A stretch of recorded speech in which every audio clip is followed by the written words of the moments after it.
आपके चार्ट में मंगल जहाँ पर भी बैठा होगा, वहाँ से 12वां जो घर होगा, उसके लिविंग सिग्निफिकेशंस को मार्स डिस्ट्रॉय करता है। यानी जहाँ पर भी मार्स होगा, वहाँ से अगर आप 12वां घर काउंट करोगे, तो वो जो 12वां घर पड़ेगा आपका, यानी मंगल से जस्ट एक घर पहले, तो वो घर के जो लिविंग सिग्निफिकेशन यानी जो जीव होंगे, वो डिस्ट्रॉय होते हैं।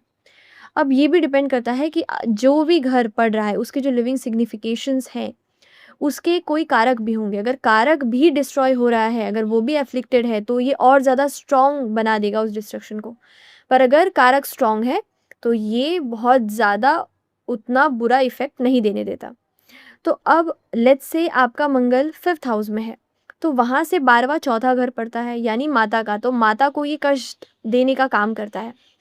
अब यहाँ पर अगर चंद्रमा भी बहुत ज़्यादा पीड़ित हो जाए, एफ़्लिक्टेड हो जाए, तो ये और ज़्यादा इस डिस्ट्रक्शन को स्ट्रॉन्ग बनाएगा। पर वहीं पर अगर जो चंद्रमा है, वो आपका स्ट्रॉन्ग हो, तो उसके डिस्ट्रक्शन को कई हद तक रोकने का काम करता है। उसी तरीके से मंगल अगर 2nd हाउस में बैठा है, तो ये लग्न यानी खुद को हार्म करता है, यानी आपके जो हेल्थ है उसको ट्रबल देगा। पर यहाँ पर अगर सूर्य अगर स्ट्रॉन्ग है, तो ये कई हद तक उसे क बचा भी लेता है। बट अगर सूर्य भी बहुत ज़्यादा एफ्लिक्शन में आ जाए, तब ये और ज़्यादा हेल्थ प्रॉब्लम्स दिखाता है। तो उसी तरीके से मंगल से जो 12वां घर होता है, उससे बचने के लिए ऐसे तो सबके अपने अलग-अलग चार्ट के अकॉर्डिंग रेमेडीज़ होते हैं, पर अगर मार्स से जो 12th हाउस है, अगर उसका एक जनरल रेमेडी है जो हमेशा जो बहुत फ़ायदेमंद रहता है, वो हनुमान अष्टक है।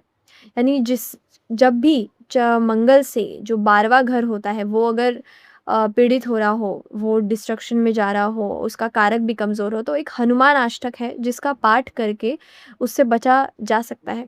तो उस तरीके से हनुमान अष्टक का अगर पाठ किया जाता है दिया जला के, स्पेशली अगर उसे मंगलवार के दिन से शुरू किया जाता है, तब ये बहुत हद तक इससे बचने का उपाय निकालता है। आपके चार्ट में मंगल जहाँ पर भी बैठा होगा, वहाँ से 12वां जो घर होगा, उसके लिविंग सिग्निफिकेशंस को मार्स डिस्ट्रॉय करता है। यानी जहाँ पर भी मार्स होगा, वहाँ से अगर आप 12वां घर काउंट करोगे, तो वो जो 12वां घर पड़ेगा आपका, यानी मंगल से जस्ट एक घर पहले, तो वो घर के जो लिविंग सिग्निफिकेशन यानी जो जीव होंगे, वो डिस्ट्रॉय होते हैं। अब ये भी डिपेंड करता है कि जो भी घर पड़ रहा है, उसके जो लिविंग सिग्निफिकेशंस हैं, उसके कोई कारक भी होंगे। अगर कारक भी डिस्ट्रॉय हो रहा है, अगर वो भी अफ्लिक्टेड है, तो ये और ज़्यादा स्ट्रॉन्ग बना देगा उस डिस्ट्रक्शन को। पर अगर कारक स्ट्रॉन्ग है, तो ये बहुत ज़्यादा उतना बुरा इफ़ेक्ट नहीं देने देता। तो अब लेट्स से आपका मंगल 5th हाउस में है, तो वहाँ से 12वां चौथा घर पड़ता है, यानी माता का, तो माता को ये कष्ट देने का काम करता है।